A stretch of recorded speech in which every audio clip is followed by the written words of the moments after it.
ሰላም ውድ የቻናላችን ተከታታይ አድማጮቻችን እንደምን አላችሁ? ይህ አባን ስፖርት የዩቲዩብ ቻናላችን ነው። ቻናላችንን ሰብስክራይብ በማድረግ ትኩስ የሆኑ ስፖርታዊ መረጃዎችን ቤተሰብ በመሆን ያግኙ እያልን የደውል ምልክቱን በመንካት ስፖርታዊ መረጃዎችን በጊዜ እንዲደርሳችሁ ያድርጉ። በተጨማሪም ላይክ በማድረግ ለሌሎች ተደራሽ እንዲሆን ማድረጋችሁን እንዳትረሱ። የካራባኦ ካፕ ሰሚ ፋይናል ጨዋታ ዛሬ ኒውካስትል ከማን ሲቲ የሚያገናኘውን ጨዋታ ምሽት 5 ሰዓት ሲል ያደርጋሉ። በሴንት ጄምስ ፓርክ ስታዲየም የመጀመሪያ ዙር የሴሚ ፋይናል ጨዋታ ይደረጋል። በደርሶ መልስ አሸናፊ ወደ ፍጻሜ የሚያልፍበት ጨዋታ ይሆናል። አብርሾ በዛሬው ጨዋታ በማንቸስተር ሲቲ እና በኒውካስትል በሚደረገው ጨዋታ ላይ ምን የሚያስመለክቱን ይመስላል? ሻኒ ሰው በካራባኦ ካፕ ሰሚ ፋይናል ጨዋታ ዛሬና ነገ ይደረጋሉ። ዛሬ ኒውካስትል ከማንቸስተር ሲቲ የሚያደርጉት የካራባኦ ካፕ ሰሚ ፋይናል ጨዋታ ምሽት 5 ሰዓት ሲል ይደረጋል። ኒውካስትል ባለፈው ዓመት የካራባኦ ካፕ አሸናፊ እንደነበረ እናስታውሳለን። ኒውካስትል በጣም አሁን ያለፉትን 4 ጨዋታዎችን ብንመለከት ሁሉንም በጥሩ ፎርም እያሸነፈ መጥቷል። ባለፈውም በኤፍኤ ካፑ በቦርንማውዝን በፔናልቲ ሹታውት እንዳሸነፈ እናስታውሳለን። እና ኒውካስትል በጣም ወደ ፎርም ላይ እየመጣ ያለ ቡድን ይመስላል። ማንቸስተር ሲቲ በአንጻሩ በኤፍኤ ካፕ 10 ጎሎችን አዝንቦ እንደመጣ እናስታውሳለን። በደንብ ዶሚኔት አድርጎ በታዳጊ ተጫዋቾች ብዙ እንዳሸነፈ እንትኖችን ውጤታማ የሆነ ይመስላል። በጣም ጋርዲዮላ በደንብ በሌላ ፎርም መምጣት እንደሚችል እያሳየን ይመስላል። በተለይ በማንቸስተር ሲቲ ቤት ማለት ነው። እና ማንቸስተር ሲቲ ከኒውካስትል ጋር ያላቸው የባለፈው የፕሪሚየር ሊጉም ጨዋታም በኒውካስትል መሸነፋቸውን እናስታውሳለን። ባለቀ ደቂቃ በሴንት ጄምስ ፓርክ ላይ እንደተሸነፈ አሁንም በሴንት ጄምስ ፓርክ በመሆኑ ኒውካስትል ሞር ለማሸነፍ ትልቅ አድቫንቴጅ ይኖራቸዋል። በተለይ በሲቲ በኩል በጉዳት ላይ የሚገኙ ተጫዋቾችን ስንመለከት በተለይ በተከላካይ ክፍሉ ላይ በደንብ ክፍተት እያስተናገደ ይመስላል። ስቶንስም ከዚህ በፊት እንደተጎዳ እና ያው ሴንትራል ዲፌንሲቭ ሚድፊልደርም እንደ ኮቫቺች ያለ ተጫዋች ራሱ ጉዳት ላይ መሆኑ በደንብ ለሲቲ ከዚህ በፊትም ችግር እንደገጠሙ ተጫዋቾችን ሜክሺፍት ለማድረግም በደንብ እየተቸገረ ይገኛል። ስቶንስን ሴንትራል ዲፌንሲቭ ሚድፊልደር አድርጎ መጠቀም ይችል ነበረ ሮድሪ በተጎዳበት ሰዓት እና ሮድሪ ተመልሷል። በዛው ልክ እነ ግቫርዲዮል እና ሩበን ዲያዝ በጉዳት ምክንያት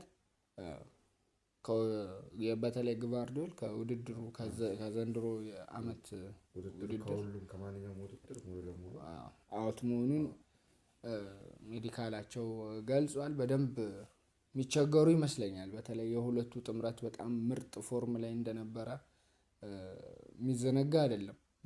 የግቫርዲዮል እና የሩበን ዲያዝ ግቫርዲዮልን ከፉል ባክ አምጥቶ ሴንተር ባክ አድርጎት ያው ምን ያህል ውጤታማ እንደነበረ እናስታውሳለን። ሌላው ናታን አኬ ዛሬ ምናልባት ሴንተር ባክ ላይ የምንመለከተው ይመስለኛል።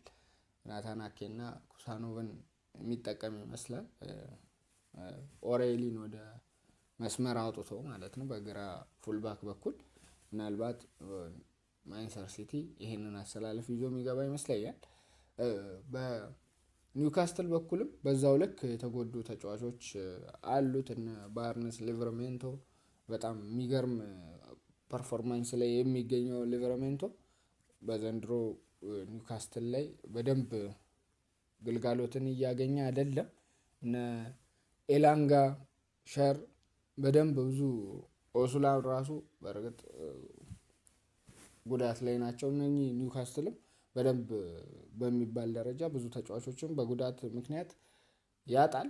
የዛሬውን ጨዋታም ግልጋሎት አያገኝም። ብዙ ጊዜ ባርንስ በደረት ጉዳት ምክንያት ብዙ ጨዋታዎችን እያለፉ ነው።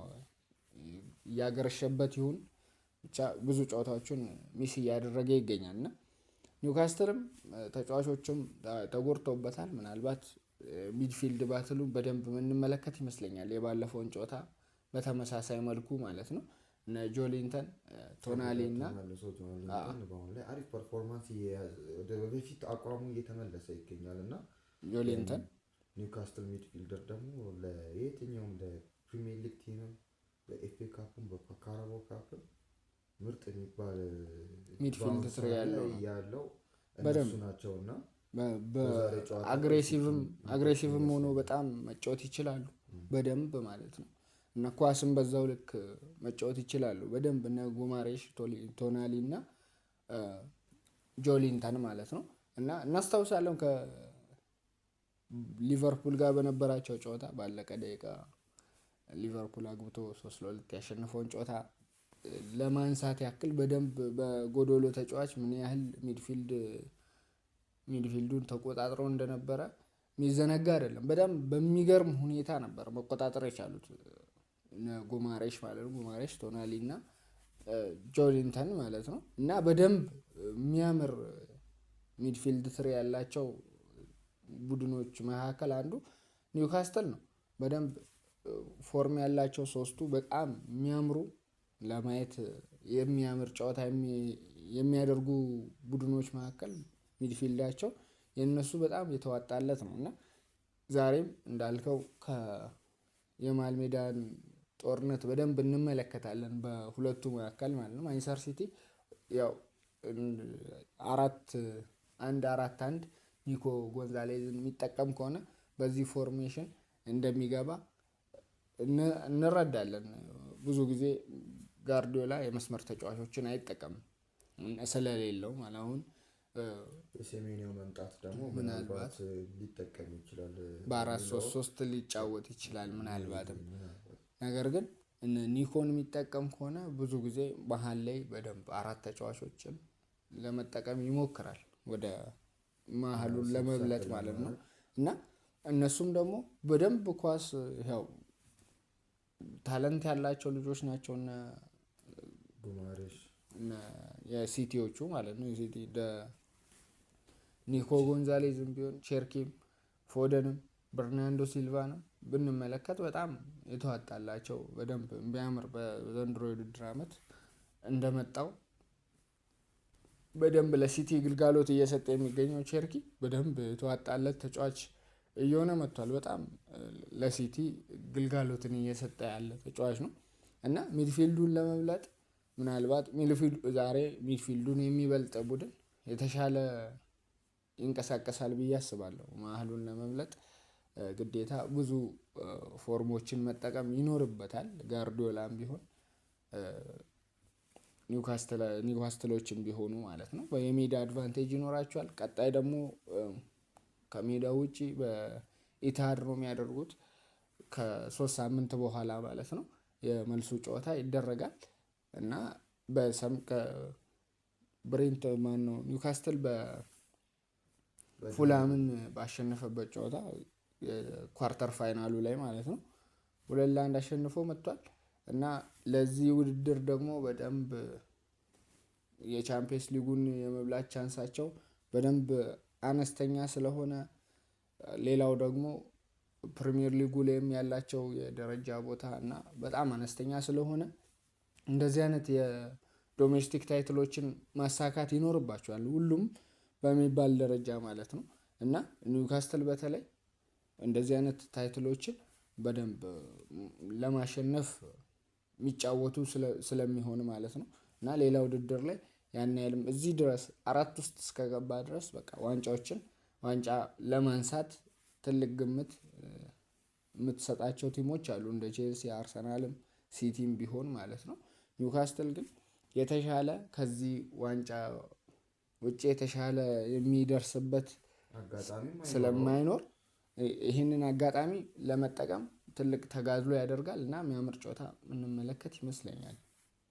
እስከ ፕሮግራማችን ፍጻሜ ድረስ አብረናችሁ የቆየ ነው እኔ አኒስ አህመድ እና አብርሃም ዳንኤል ነበር።